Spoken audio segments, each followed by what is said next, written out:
Dark Love in the Forest's Shadow Chapter 1. The first meeting, Elise worked in the fields from dawn to dusk, her hands rough from labor and her back bent from toil. Yet her mind often wandered away from the daily grind to the forest that bordered the village. That evening she was carrying home the harvested grain when a growl made her stop. Between the bushes stood a man, or rather, a figure resembling a man, but with eyes that glowed wildly in the twilight. Muscles beneath his dark clothing tensed as if every movement was prepared for attack. Elise froze, but something inside her refused to flee. She felt a forbidden pull, a magnetic attraction that was both frightening and fascinating. Who are you?" she stammered. He did not answer with words, only his gaze, both threatening and inviting, held her fast.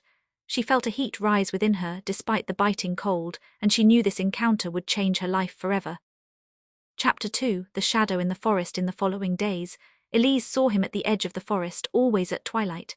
She knew her family would condemn him, but her heart guided her. She began to understand his movements, the wild precision, and the subtle way he observed the world. During their secret meetings among the trees, he finally spoke. His voice was raspy and low, filled with loneliness and longing. Elise learned to read his body language. Every movement hinted at danger, but also an underlying tenderness. When he brushed past her hand, just for a moment, she felt her blood rush through her veins. It was more than friendship, more than curiosity. It was something forbidden yet intense, almost electric. She could smell the forest and earth surrounding him, his breath mingling with the mist. Each encounter became a silent dance of longing and risk, where words were often unnecessary. Chapter 3. Dangerous bond. The nights grew longer, and their secret meetings bolder. Elise followed him into the forest, where the trees closed tightly around them. The air was heavy with moisture and soil, and every step among the dry leaves felt like an intrusion into another world. His closeness was intense. She felt his hand brush her arm, a light, almost tentative touch that made her blood race. "Why do you follow me?" he whispered. She could not answer, she did not want to, she only wanted to feel his presence despite the fear. Their gazes met in the twilight, and the world outside seemed to vanish. A dark, forbidden attraction grew between them, a feeling of closeness that could not be expressed with words, only in each movement, each breath. The forest's darkness became a protective shroud, yet a constant reminder of danger. Every sound of snapping branches made their hearts jump, every shadow could be their doom, yet they continued to meet. Chapter 4. The glow of secrets. Weeks turned into months, and Elise began to notice changes in him, restlessness, hunger, and sometimes a sudden silence that filled her with worry. But when he was near, it was as if nothing else existed. In the small moments at the forest edge, she could feel his breath against her neck, and a subtle heat grew between them. Their hands almost touched, and a silent, forbidden passion lay as an invisible bond between them. Elise began to crave these moments even during the days in the fields.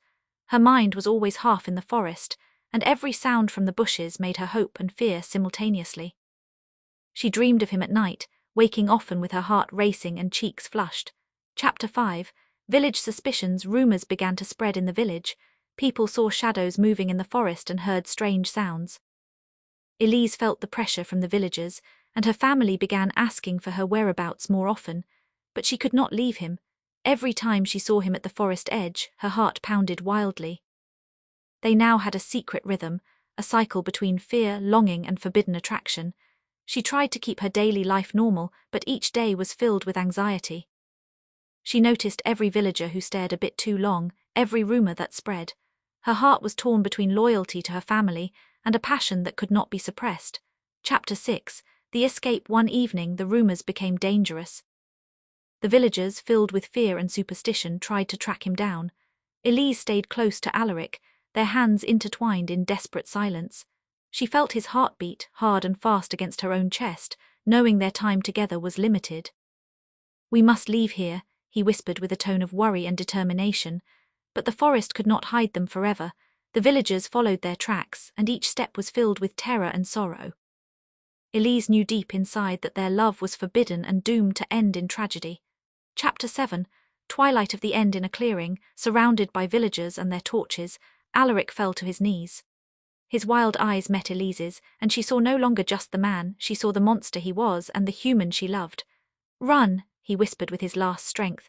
Her legs refused to move. And as the villagers approached, He transformed into what he truly was, and in that moment she lost him forever. Elise fell to her knees among leaves and frost as the forest echoed with his final roar, a mix of human pain and the wild scream of the beast. Chapter 8. Solitude of Shadows. Elise wandered alone through the forest in the following weeks. She felt his presence in the wind, in the shadows moving between the trees.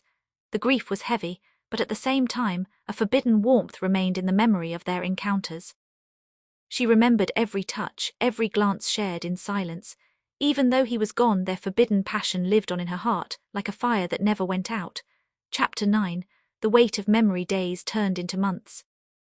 Elise tried to return to everyday life, but everything reminded her of him.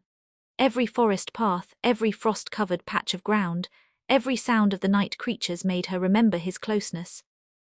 She began to understand that some bonds cannot be broken, even when time tears and the world changes. Her heart carried him, as strong and wild as the forest itself. Chapter 10. Eternal longing. Years passed, but Elise still carried the memory of Alaric. She never saw him again, but sometimes, in the pale moonlight, she felt an invisible hand touch her cheek. The forest had taken him, but left his presence in every whisper of the wind, every murmur of the leaves. Their love, dark and forbidden, had become immortal in her memory, a constant reminder of passion's dangerous yet irresistible power.